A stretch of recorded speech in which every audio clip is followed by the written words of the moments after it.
Hello, everyone. Welcome. I have Zeal with me today. How are you doing, Hello, hello Zeal? all. Hello.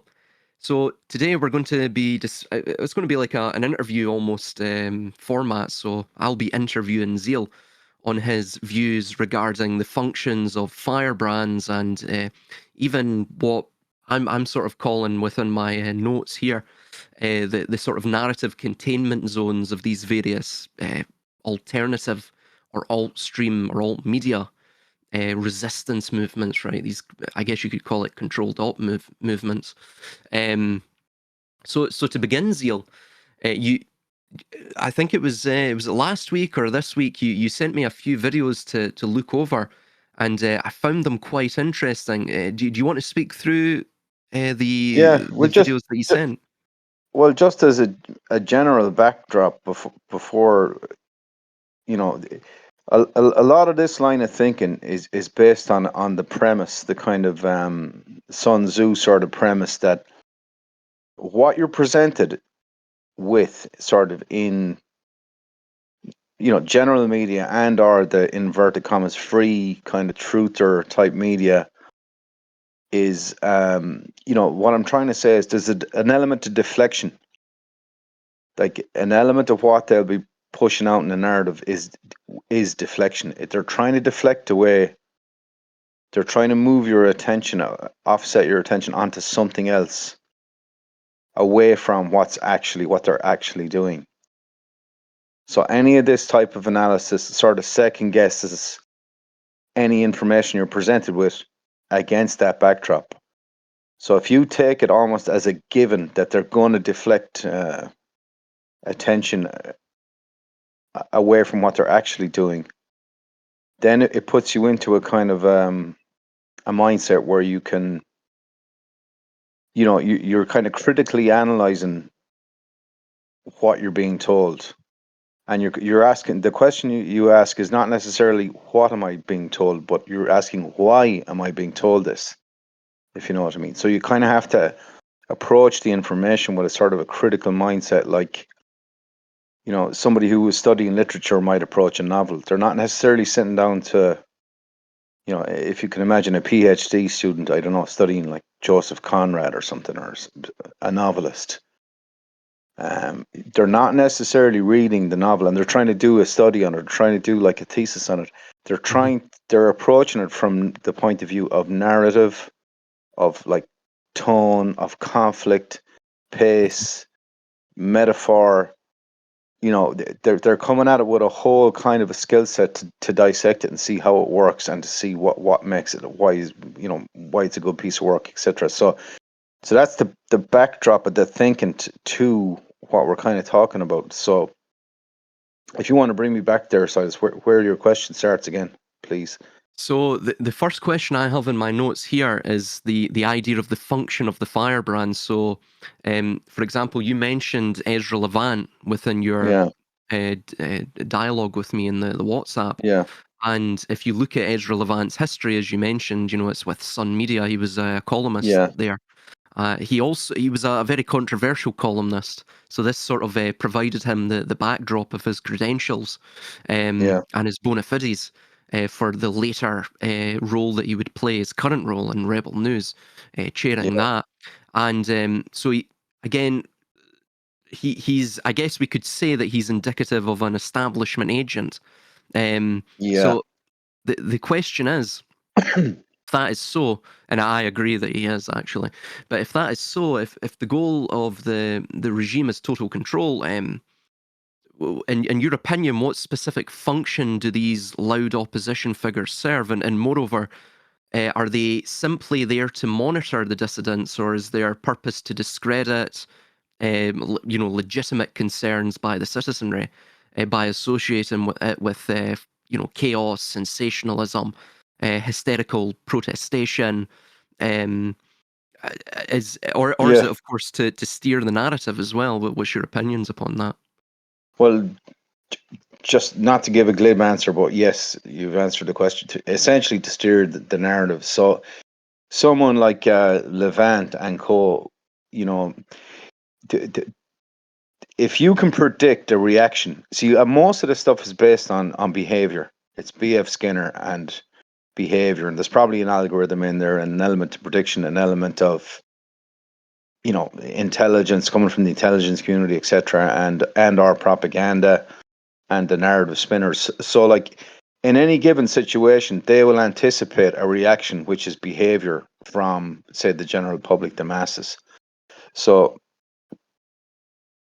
in a given scenario, their best bet to manage that reaction, that behavior, which, for example, it might be an anti-establishment reaction. So their best bet to manage that is to actually lead it, to create the entire organization, the leadership, the voice, and the whole narrative of that opposition that they predict is about to happen. So in the example of Sun Media, isn't it? Sun, what are they calling it? Sun Media, isn't it? Levant On and Sun media, Media. yeah, yeah. Yeah. That's So yeah.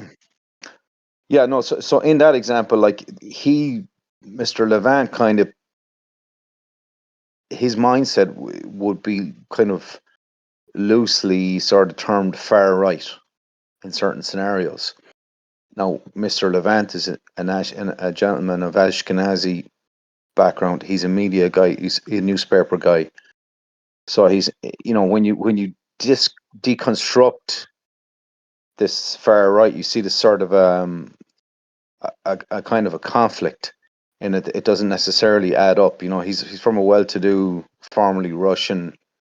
They're Russian Ashkenazi expats living in Canada. He's a generation or two Canadian, and so like the point being that when I say when like you say to someone it's the far right, and it conjures up these images of skinhead kind of Nazi, tattoo swastika tattoos, and kind of, I don't know, white guys, mostly white guys, going down the street intimidating everyone and kind of being completely racist and all the rest of it.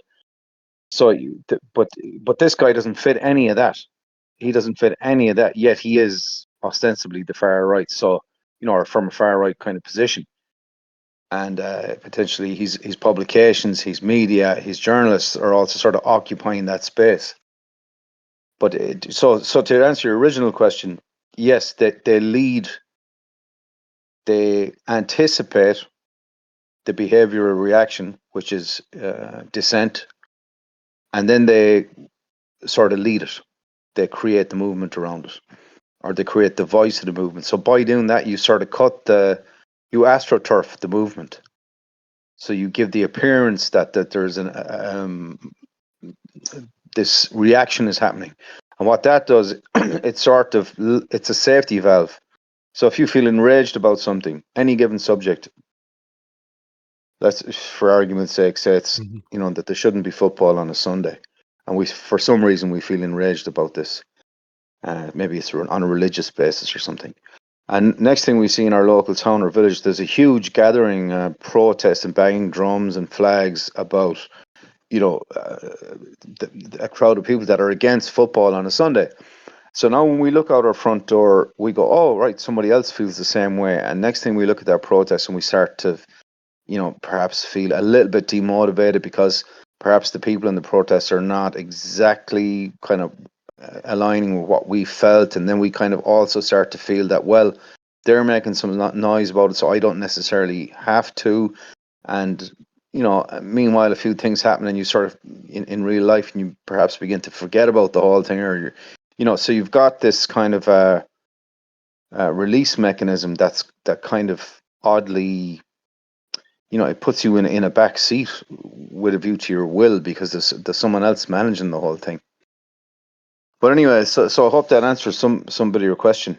But No, absolutely, absolutely. Something I've been thinking on recently as well, because I've been updating my the Canon of Kirk video, and putting in infographics and such. But there's more information that's came out about that recently. But interestingly, surrounding and Charlie Kirk.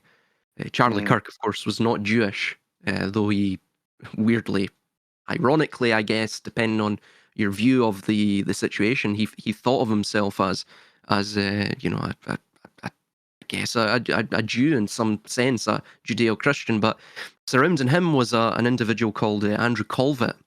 And Andrew Mm, Colvett supposedly comes from Nevada, but I actually looked up Colvetts in Nevada. He appears to be one of, I mean, a handful. You could count it on one hand, the amount of Colvetts in mm, um, Nevada. Of course, it's an Ashkenazi name as well. Funnily enough, Erica Franzfa, Charlie Kirk's wife, Franzfa can also be an Ashkenazi name. So mm, you see a lot of course we won't dwell on this, but you see a lot of this. I mean, even going back to, for example, um, Cicero's defense of Flaccus, right? And he discusses Decimus Laelius, who was a Jew at the time in Rome, and effectively it was this idea that Flaccus, who was a Roman general, I believe it was in Judea at the time, he was stopping the shipment of gold coming from Rome down into, of course, the Jerusalem temple and being sequestered there. In fact, this whole thing blew up into the sacking of Jerusalem in 70 AD, but he states this in it of Decimus Laelius. Uh, he states, at this moment we are being mentioned by name by the informers. Accusations are being invented against us. Dangers are being prepared for us. And if they did these things by the instrumentality of others, if in short by using the name of the people they had excited a mob of ignorant citizens, we could bear it with more equanimity. And then he goes on to mention that um, where is it? Yes, he go. Oh, here we go. Yes, or if that disturbance was it was at that time caused by the rashness of the ignorant mob employed by Laelius, then permit me to separate the efforts of the Roman people from the general cause. And he also mentions somewhere in this, I can't find it just on the fly here, but he mentions that as well. He has to speak under bated breath because of the mob that's been essentially paid to be there and protest the court proceedings outside. So this is something, it would appear, some sort of antinomial. Again, to be very very imprecise with my language here, intentionally, a sort of antinomial theologically supremacist religion or mystery religion, hell bent on power for power's sake. This appears to be something that is done throughout the ages, Um, so it's almost like the notion of you mentioned it, leading the opposition. There's a term I'm thinking of, the Judas goat mechanism. It's that same mm, idea that you actually actively lead the opposition. Of course, as we can see, they're being led. You're totally correct. It's not something you would. It's not the view or the vision you would have of the far right, right? Um, mm, but then again, what we're seeing of the far left isn't necessarily what we would traditionally think of as the far left either, right? mm, These, uh, I mean, what do you call them? Effectively, upper middle class, uh, rich kids from the leafy suburbs, effectively. Um, so mm, you see a neutering on both sides, chaos being sown on both mm. sides, and this also ties in with something else I want to mention regarding the safety valve theory of Yeah. controlled population management. And is it your view that platforms like Rebel News do they act as that pressure release valve for the populace? We also see the likes of Trump with MAGA. We also see Trump talking about releasing four major nations from the European Union, trying to bring them out of the European Union. He's calling it mega, make Europe great again. And then, of course, we also have Farage in this country, and I believe you also have your own sort of firebrands and such. So, but by Yeah. allowing people, yeah, please, please. No, just very quickly on that. Yes, is the answer to the question, and particularly you can see a sort of there's a sort of forensic fingerprint to a lot of these new sort of sort of right wing and or left wing, sort of extremist, media outlets that are kind of on paper, right? They're presenting a very kind of what's the word I'm looking for? Anti-establishment. They're outside the norm, outside the conservative, acceptable mindset that has got us into this mess. These media outlets are presenting themselves as, hey, we're telling the truth. We're on your side. We're not afraid to ask the hard questions. We're not afraid to point the finger at the real problems in your society. You know what I mean? We're not afraid to be called extremist or far this or far that, or we're not afraid, for example, to ask the really difficult questions about immigrants in your country and about whatever. So these media outlets are kind of presenting themselves as being very much on our side, as it were, and very much brave. They're very brave to be asking these kinds of questions, and they've escaped the kind of the hypnosis of political correctness, and they're edgy. They're presenting themselves as edgy and kind of cool, and so yeah. So my instinct is around Farage, for example. If you can help me out, Silas, he had a media group or a news group in Britain, or was at least connected to one, was he not? GB News, Yeah, yeah, which is GB a News. relatively new one. Yeah, Yeah, and had he some connection to that Farage as such, or he am I did. wrong?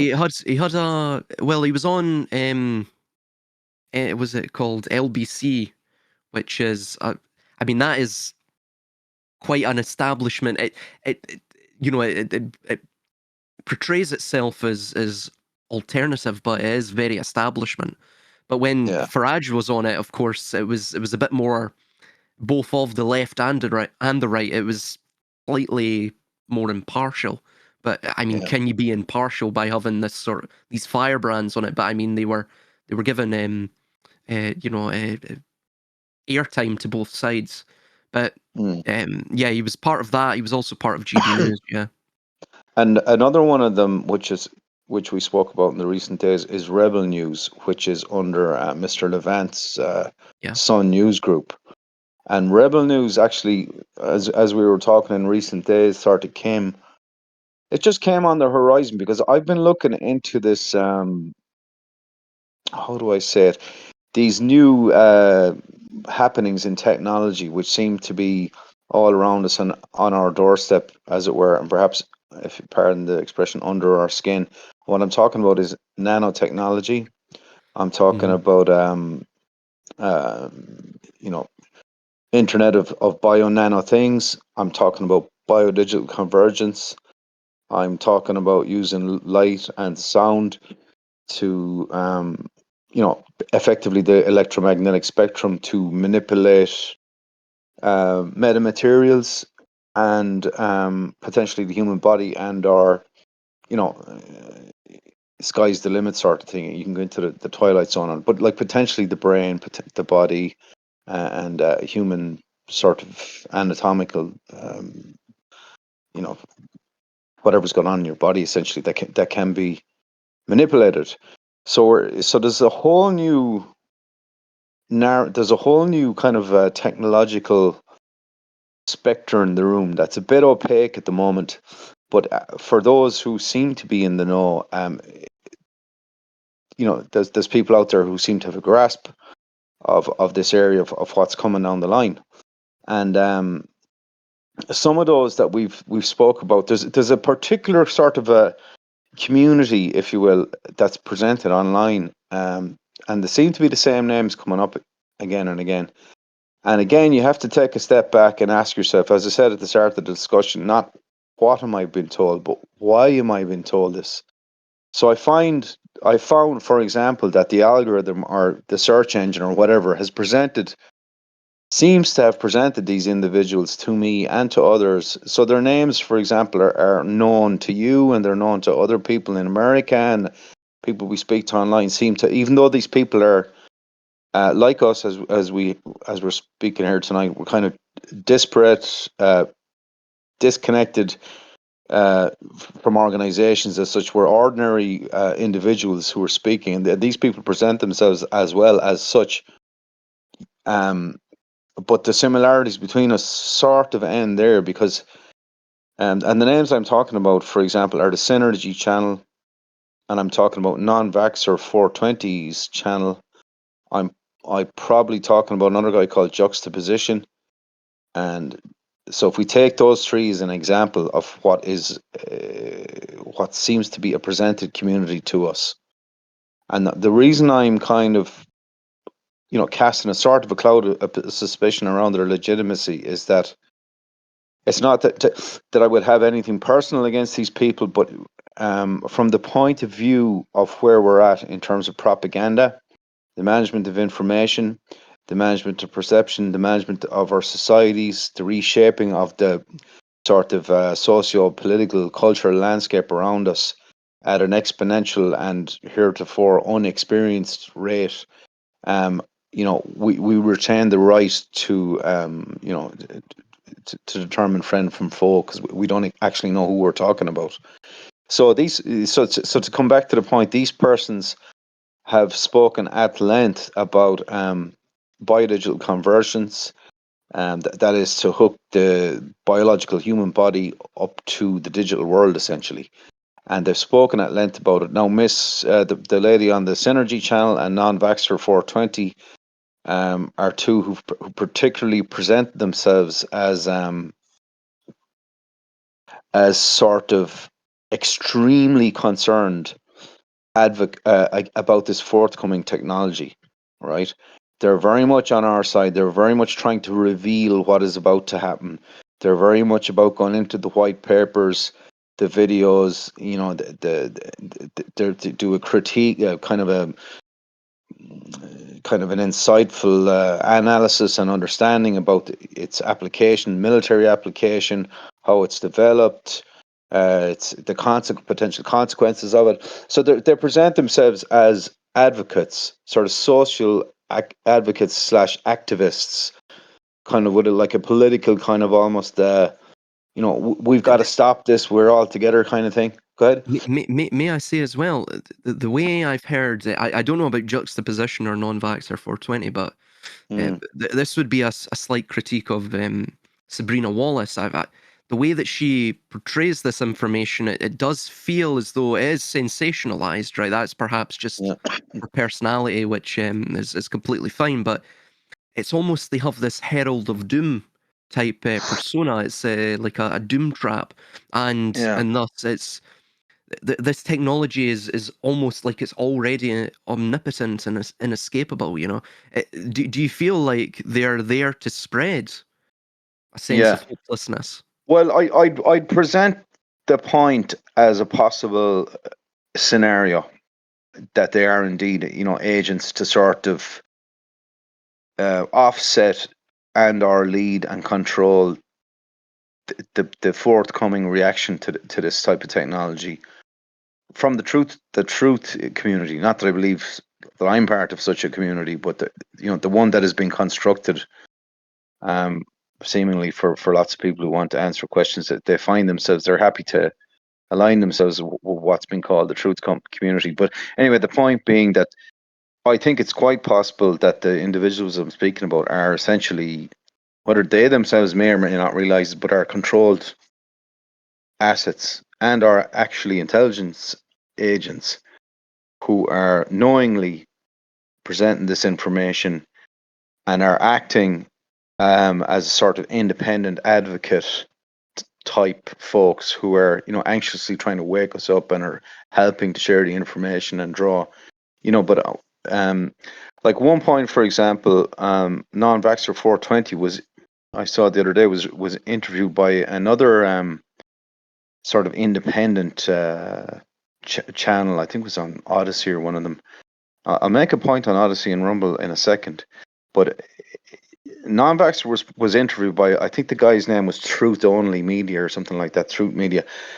And I was watching the interview and I was going, okay, right, this guy's kind of cool. Like, and then the next interview that was on by Truth, the next video by Truth Only Media was with this female journalist. and she was speaking about biodigital convergence and the surrounding technologies, um, including the digital ID, I believe, and kind of getting into your genome and your DNA and all this kind of stuff. And I was listening to the lady, the female journalist, and I thought to myself nearly straight away, she is a trained journalist. She's not. This isn't your mate Sally, who's politically awakened about this stuff and is concerned. You could tell the lady was a trained journalist, the way she presented herself, the way she spoke, the intonation of her voice. She had that kind of media intonation. You know, the way they speak on TV, it's got a certain cadence and it has Yes. a certain rise and A, a, fall a, and a tra- certain, a trained sort of yeah, accent, isn't it? Yeah. yeah, and it's got sometimes a kind of sardonic, almost sort of very vaguely condescending kind of a thing going on as well, like you're stupid and I'm telling you what's happening kind of thing. But it's Yes. very understated, like, but it's wallpapered over as a kind of sophisticated kind of a thing, but but anyway, long story short, I said, who is this lady warning me about this technology in Canada? And the guy goes, look, he says, look, I know she works for Sun Media, and we've spoken about them before, and we don't really trust them, but I think she's great. The work she's doing is great. And then I started doing the bit of looking into the Sun Media, and that's where we came to Mr. Levant, the so-called kind of right wing. So straight away, then, for me anyway, I drew a line between Sun Media to Truth Media, back to non-Vaxxer 420, and by default the Synergy channel, and then by default Juxtaposition. And essentially, I just had the sense that they're all corrupted, or they're all compromised, if not controlled. And I thought to I just, back to the original point again at the very start of the conversation. Why are we being presented with this information, like? And if it's to control, if it is to kind of control our perception, which I would have a strong hunch that it is, then you're seeing that there's an actual organic network of independent sort of a microphone in your bedroom doing a podcast kind of thing. It's presented as very organic, very amateur, and very sort of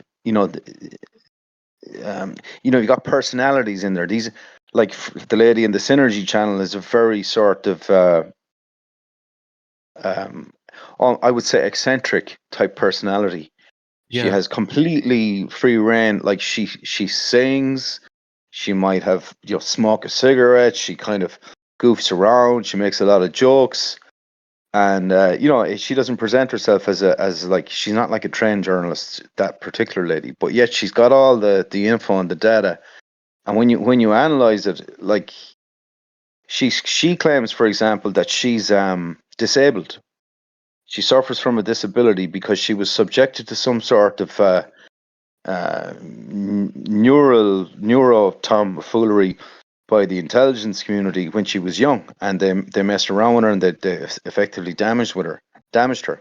So, like, she says that and then she claims to be Does she? um go Please, ahead. please finish your point. Sorry. um and then she claims to be a network engineer in the computer world. So she did have a job at some point, and I assume that her disability worsened perhaps over the course of her career, and now she's at a point where she says she can't work, right? But yet Does she she, seems to she spend day provide? after day. Go Does she ahead. provide any evidence of this at all? No.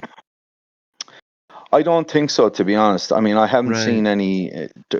She's made a number of claims that she has family members who are, in the intelligence community. That they work Hmm. in computing, they work in the military-industrial complex. She's got people who've got, like, high-level security clearance and this kind of stuff. So she's made a number of these claims, but I don't think there's evidence as such. But that's not to say she's lying as such. You know what I mean? But it just but the bottom line, like, the lady seems to have infinite time to make a video and to talk and to research. But I don't understand, why can't she get a job in an office? Like, if she's evidently not disabled enough to that it's hindering her from making videos, because she's extremely prolific. Go ahead. Oh, absolutely. Sorry, I didn't mean to cut you off. The reason I asked that question is because It's actually a well-known sort of trope within the conspiratorial world, even in cults as well, where so for example, right, and you brought up a superb point. This is why, you know, modern podcasts provide a greater sense of authenticity due to these, of course, bombastic personas typically, but it's also as well, people are screaming out for that authenticity. They're screaming out Yeah, for that what is a sort of mimicry of human connection through this sort of parasocial lens of podcasters, or you even have, for yeah, example, the videos that are blowing up on YouTube and TikTok, a day in the life, and all of this.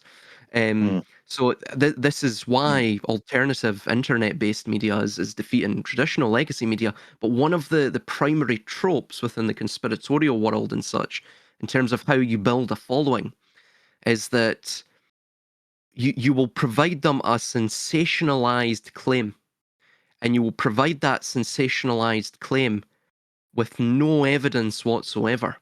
And it's a claim that really, it's the integral hinge point of their entire persona online, of the entire topic that they may talk about solely upon their channel.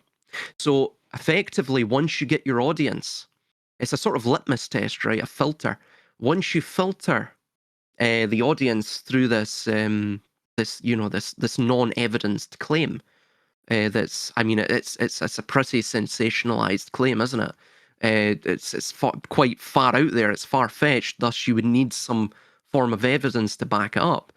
Thus, by getting the audience to believe that, to essentially, you know, drop their guard, um, you effectively have already infiltrated them both emotionally and psychically or psychologically.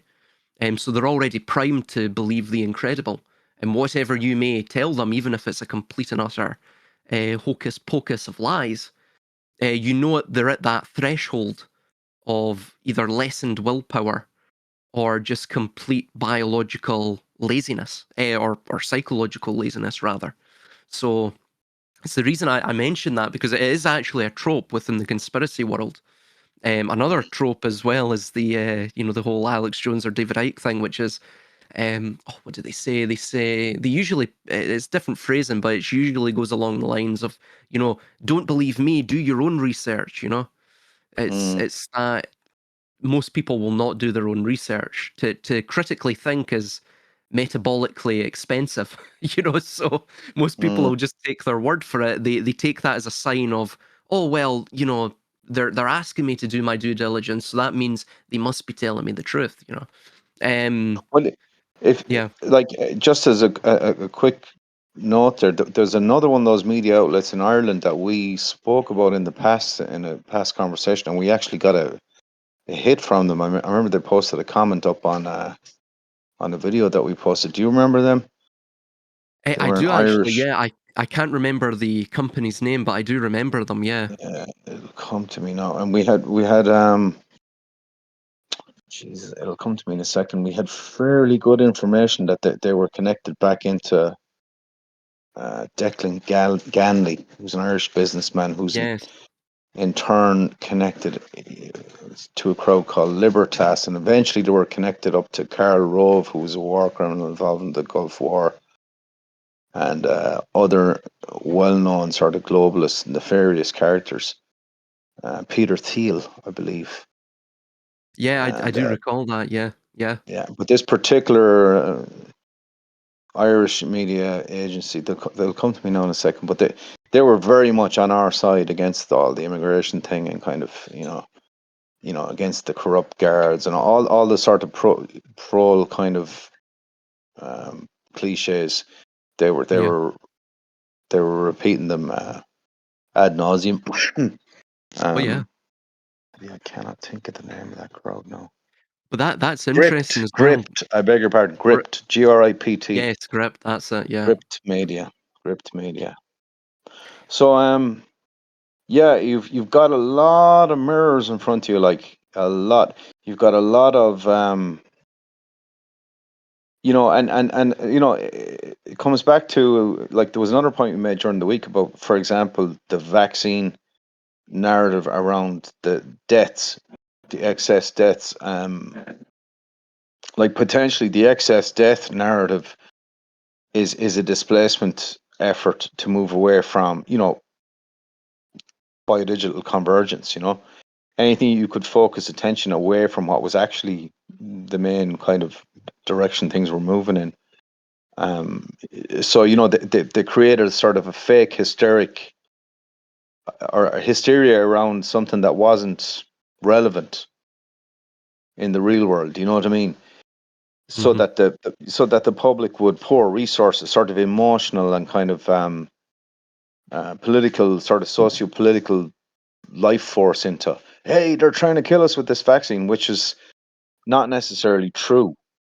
One could argue, that, that create a kind of a historical narrative around that to focus attention in that area.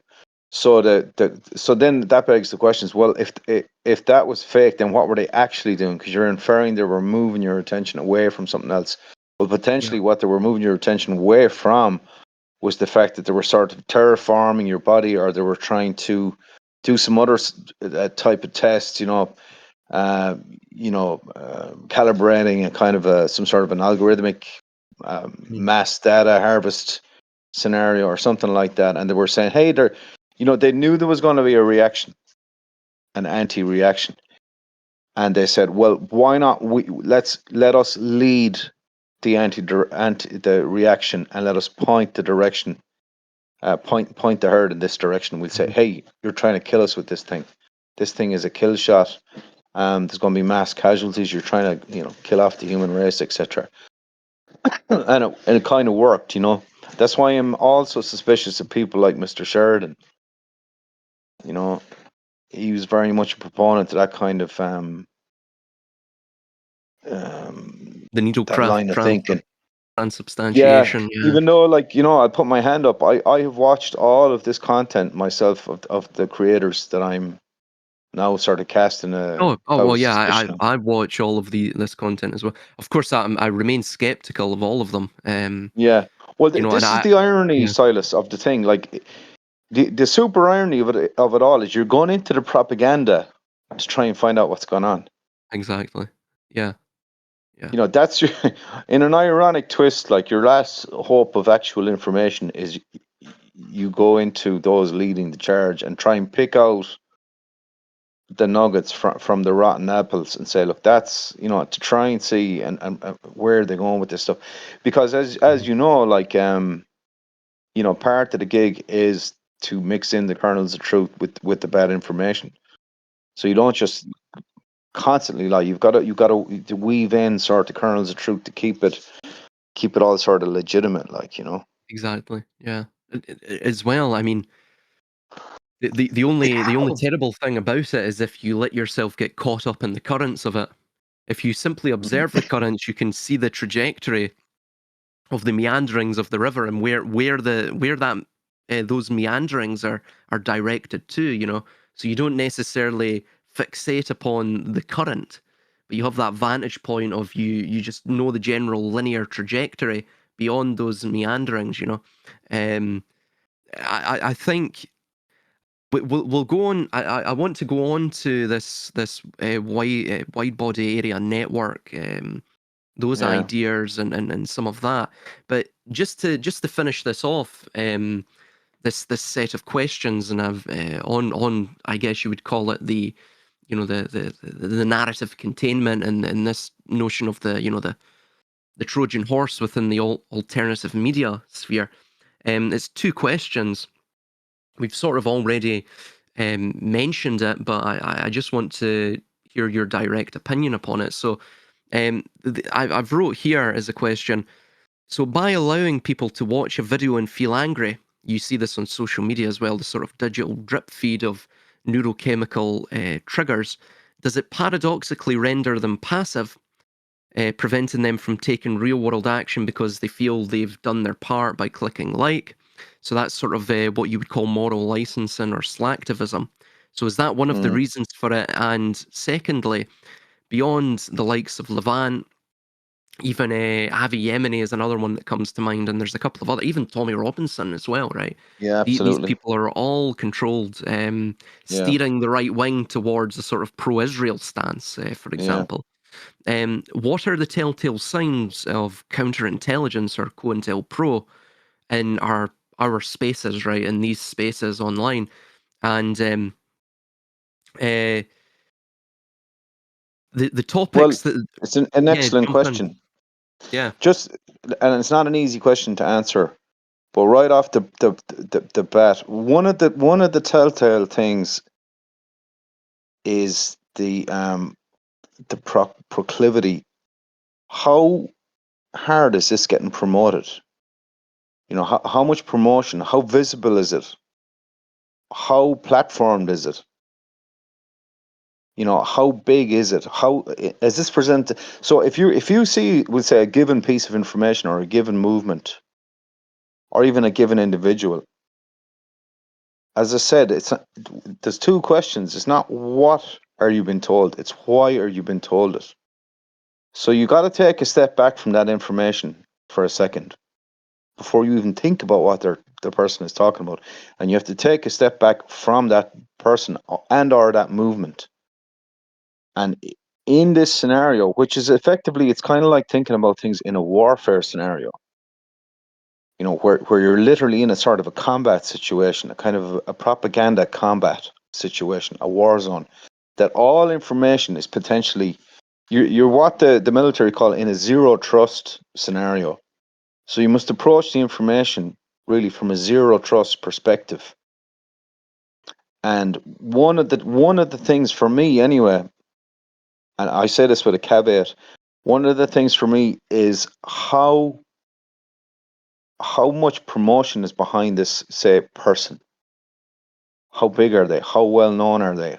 How And the reason you ask that question is because that costs money and resources to get somebody up there, or to get a movement up there, or to get a mass movement up there. It needs a huge amount of promotion. And then you can deduce from that that person is backed, to somebody backing that person, or to somebody backing that movement. The serious resources gone into that movement, and our newspaper, and our podcaster, and our apparent political movement.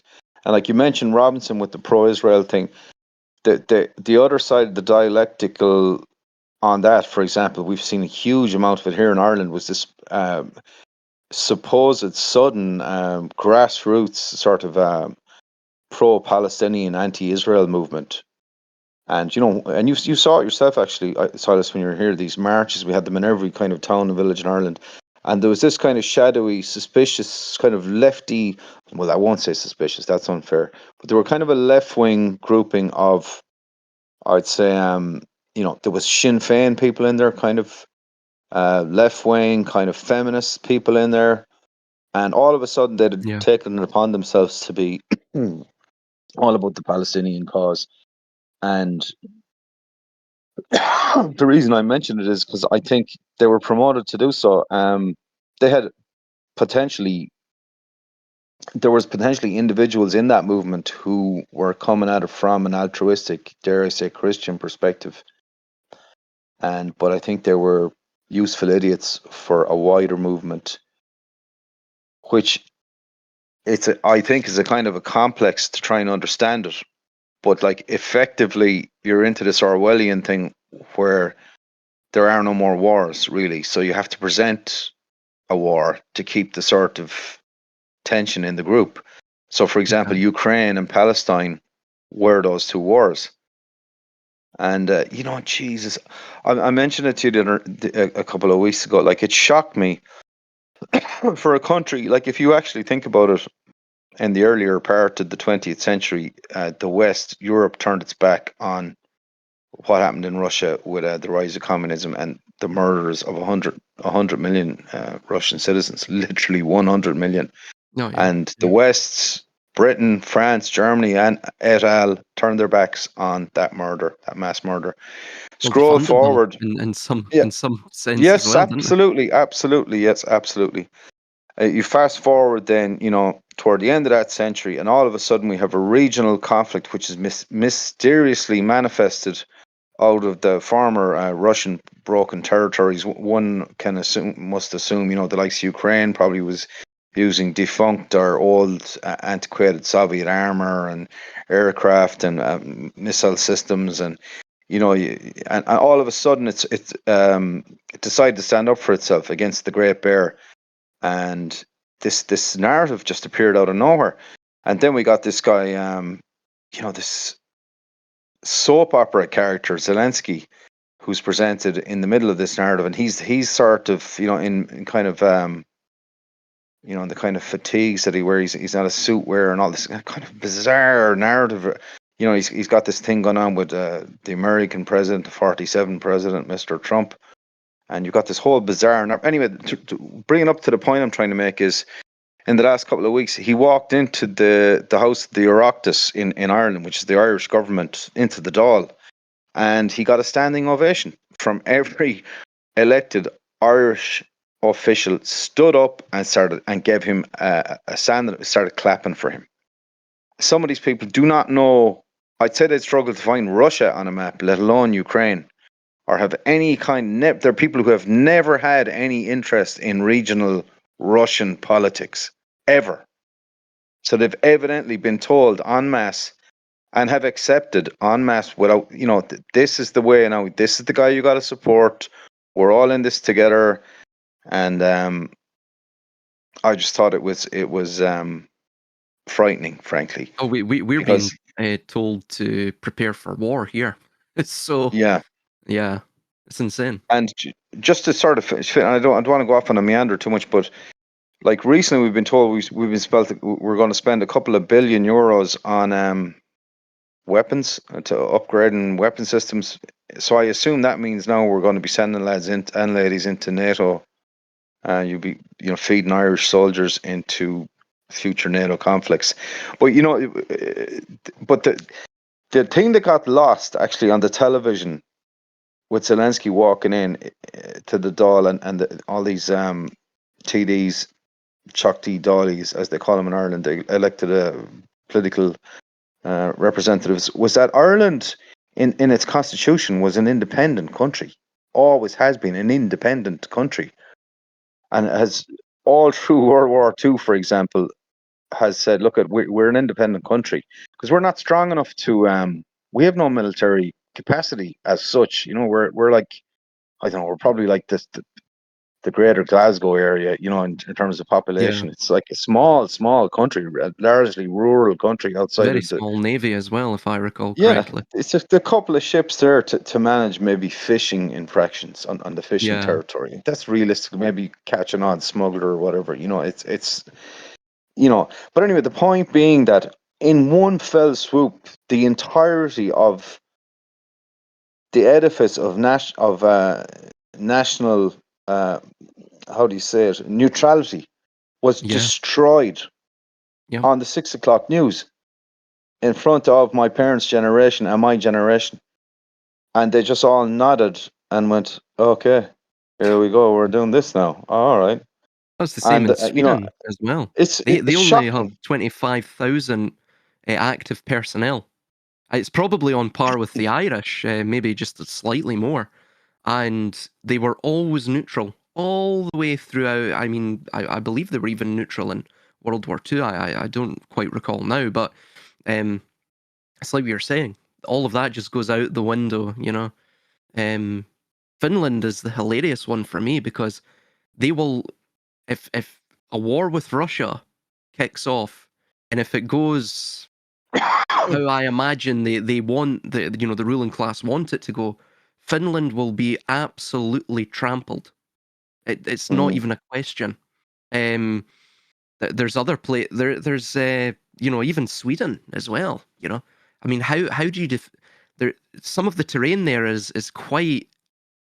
It's not easy to defend, and especially when you're going up against seasoned veteran Russian soldiers, and not just the soldiers. The Russians have perfected drone warfare, you Mm. know, and we're finding When, with the NATO yeah. military, they're completely antiquated to compared to them. Is it just a slaughter? Is it a state-sanctioned slaughter that they Well, want? You know? not. I take the point absolutely, and not. Yeah. Well, you see, in the new modern warfare, you have,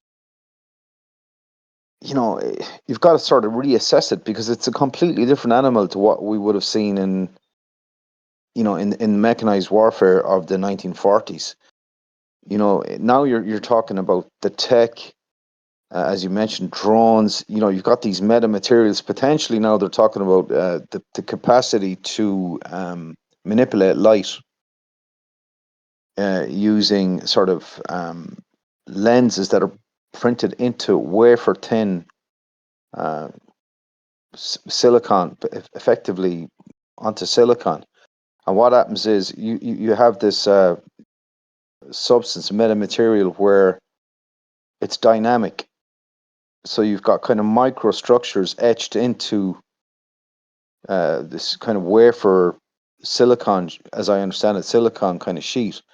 But these structures, microstructures, nanostructures, can be manipulated at their size and shape.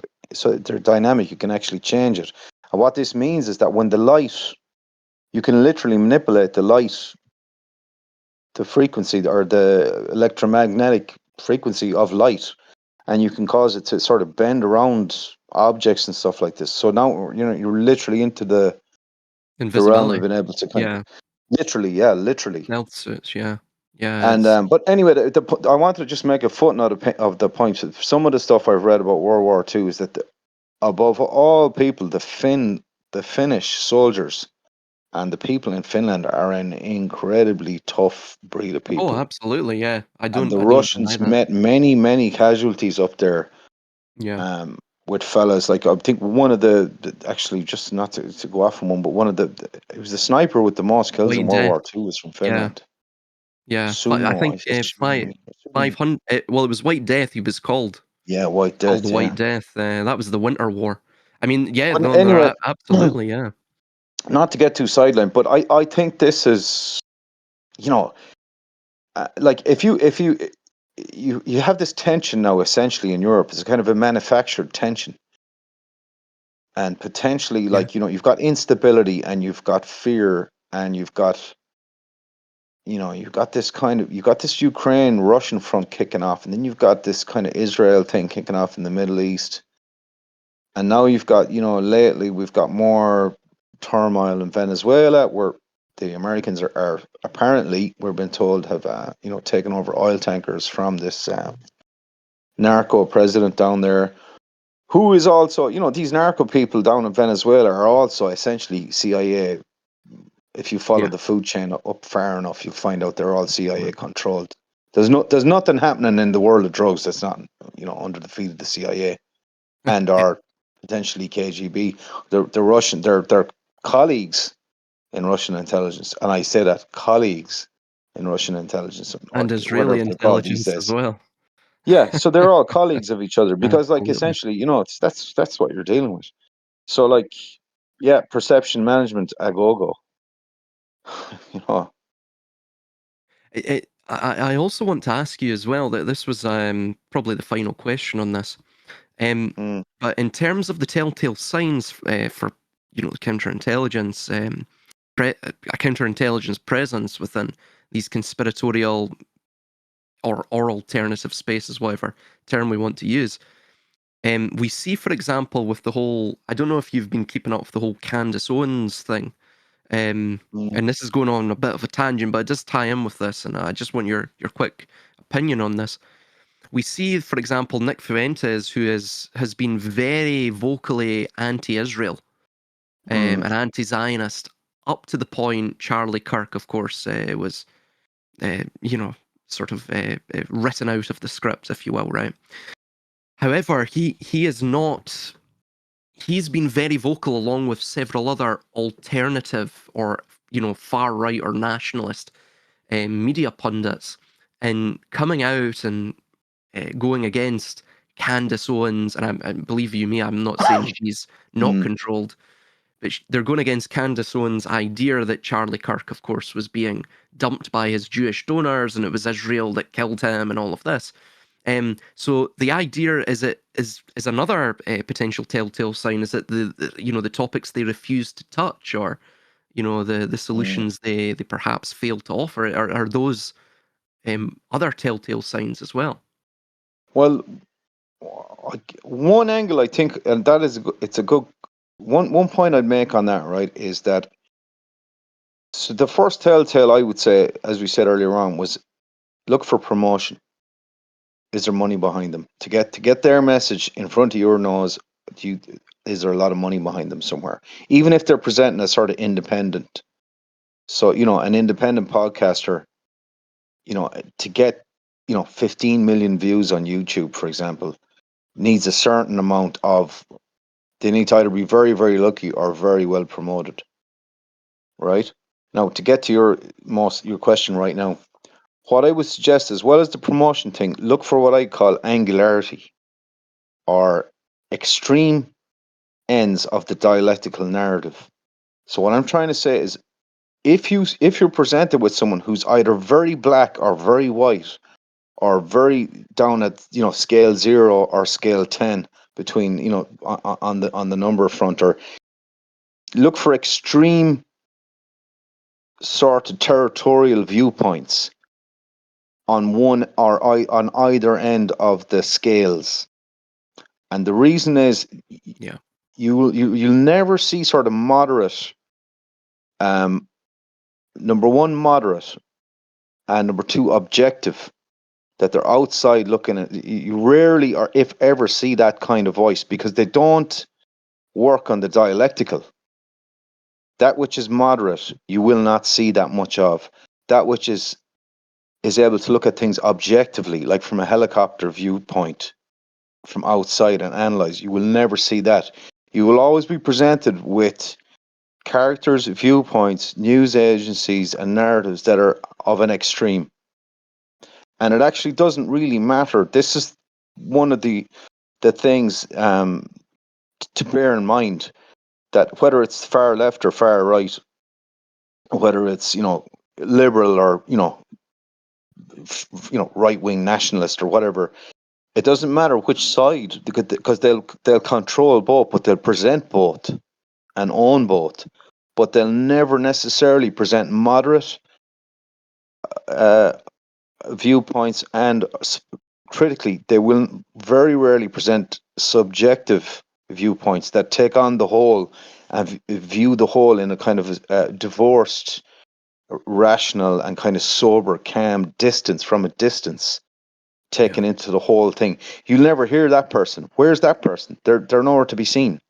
You get mm, extreme angular characters all the time, who are presenting things almost like soap opera characters, because yeah. that's what they The think drama as you're. well, isn't it? Yeah, they think they're trying to elicit behavior from you, because all you are to them is a fucking donkey, a lab rat, that just has various behaviors that can be elicited. And they see the way to get those behaviors out of you is to prod you with one extreme or the other. And if and what they're saying, if you don't jump to the left, you'll jump to the right. So they'll hit you with both sides of an argument, kind of thing. So the reason I'm telling you is, you'll never really get the sort of middle ground and the subjective, which is neither extreme, is because they don't see that that's going to get a reaction out of you. So there's Yeah, no point in them presenting that. it And doesn't produce like attention branding, isn't it? exactly, yeah, exactly. And it also may be sort of dangerous to them, because that kind of viewpoint as well, it's coming from more analytical thinking. So it's watching. It's back to this idea of this literary critic. Like the guy who's writing the novel right now, I'm hoping to appeal to my reader, and I want my reader to be lost in the chapter that I'm writing. I want him or her to be totally lost in it. I want him or her to be absolutely absorbed in the characters I'm creating, and I want my reader to feel those characters as though they were real to him or her. And I want him or her to feel the tension that my character is in, and the situations they're in, and I want them to feel the rain is falling on my character's face in that novel as they're turning the page, and as they walk down the street of that abandoned citadel or whatever the imagery is. I want them to feel it. What I don't want under any circumstances is my reader to be going, God, this is his second time in that chapter. He's used that exact same word, and it's what he said that like 20 pages ago. Or I don't want my reader to be going, that's a very kind of one-dimensional character. I can't relate there at all. The writer should have taken more time to develop that character. So why? I don't want my reader to be lost in analytical, the analytical, because they've lost into the art of the writing, or what I'm presenting, the narrative I'm presenting to them. It hasn't worked. My spell hasn't worked. I failed as a sorcerer. So it's the same for them presenting these narratives and this propaganda. They want us to be under the hypnosis. So this is why you get these angular characters, and why you will not be presented with something that's analytical or objectively analyzing the situation, because that unravels the whole spell for them. So that's something to watch for as well. Watch for angular, almost extreme characters. Trump is a good example of that. All these big names are examples of that. Putin, what's his name? The billionaire, the South African guy. Musk. Musk, yeah. Any that you can think of, the royal family, Epstein, any of them you can think of, the billionaires, all of them. Our friend down in Israel, what's his name? Homo Mr. Epstein. Deus, No, Homo I'm De- Harari. no, Harari. That was a wee So joke on my they're part. all sort of extreme characters who are presenting extreme viewpoints, or even there's news agencies, Hmm. or Gript Media, or UK News. What's a GB News or Yeah, Rebel News? They're extremes onto either end of the spectrum, and that's because that's, you see, if you look into their heritage, they're newspaper people, they're warmongers, and they're Hollywood people. They know how to construct, and even if you look into some of their more famous propaganda, Edward Lansdale, hmm, famous intelligence, came from advertising. He came from an advertising yeah, background, yeah, and he brings it into the propaganda. He's gone from advertising, and next thing he's making fake communist wars in Indonesia, yeah. and Well, they did a lot of sorry to interject. They did a lot yeah, of agitprop, which is basically agitation propaganda, and it's part mm, of what, of course, Yuri Bezmenov called activnie мероприятия, which is active measures. So active measures. effectively, this would go all the way to what I forget the Russian, but it translates as the time capsule Mm, um, method, which is basically they would plant historical, you know, artifacts and plant stories and create mm, sort of trickle down retro, what do they call it? Retconned or retroactive continuity. That this idea that you go back and you rewrite history and all of this, they would revise history through trickle down narratives and stories, right? So they mm, would implant all of this, and that goes all the way to, of course, like what we were talking about with effectively, using advertisement psychology to write narratives mm, for the most basic of things, even ideological banners and things such as that. mm, Even Operation Trust, that's another thing that looks very much like MAGA and the mm, whole January 6th thing. Something interesting as well to mention is when I left school, I went into college to study video game development. Now you think it was just, a complete. Well, it was actually for me. It was supposedly really I was just trying to extend school and keep out of work, because I was quite mm, lazy in my formative years. But it was very, very. I learned a lot about media during that, Mm, and how to, use audio and use visual cues to literally, well, effectively, convey the message or the meaning that you were mm, desiring to the gamer, right? Because the way he spoke about video games, and it was one of the individuals, he'd worked on several Rockstar games and a few other indie titles, and he stated, when you know it's like any form of art, right? You're trying to convey your message to the gamer. Plus, mm, you're obviously trying to get them to buy into that message, to thus sell the game and to sell mm, the immersion. And mm, he was big on audio cues and using audio to actually build the landscape like a painter would, or mm, even uh, also there was a lot of creative writing in that as well. But do you know mm, what's interesting? See, a lot of the people that we were being lectured to when they came in from video game companies, all of them had backgrounds, I'm not joking you, in psychology. Every one of them. mm, mm, Every single. In fact, they stated you actually have an easier gateway to entry into the video game industry if you were to, do that video game course and then go on to do like a sort of a psychology, or they used a different term. It's basically a psychology degree. So mm, it really tells you what is at the heart of these media companies. mm, It's mm, controlling people's minds.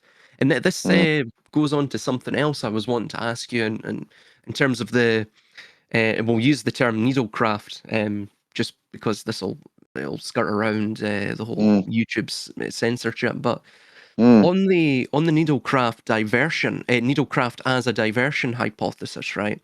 This is of course it's a profound and unsettling thesis, but what's the global obsession with the needlecraft in your view, from both that being neutral from both the pro-vax and anti-vax sides, and why was it a diversion in your opinion? And if the needlecraft was merely a piece of theatre to keep us looking, at our arms, what was happening behind our backs while we were distracted? And I'll get on to the third question, but what's your opinions upon that? Well, again, a difficult question, and one of the easier, more obvious answers to that question is that the vaccine hysteria was largely, it was the focus was put on this idea of a kill shot potentially, and I think the kill shot thing was put out to sort of potentially cover up from any metamaterials or nanomaterials that may or may not have been part of the vaccine, and or any attempt to manipulate aspects of the human genome or existing, natural biological kind of setup of the human body potentially. So that's one potential answer, that there was, one narrative was pushed to the fore to cover up other narratives. So other than that, I'm not sure. I'm frankly not sure. I'm still trying to kind of get my head around it myself.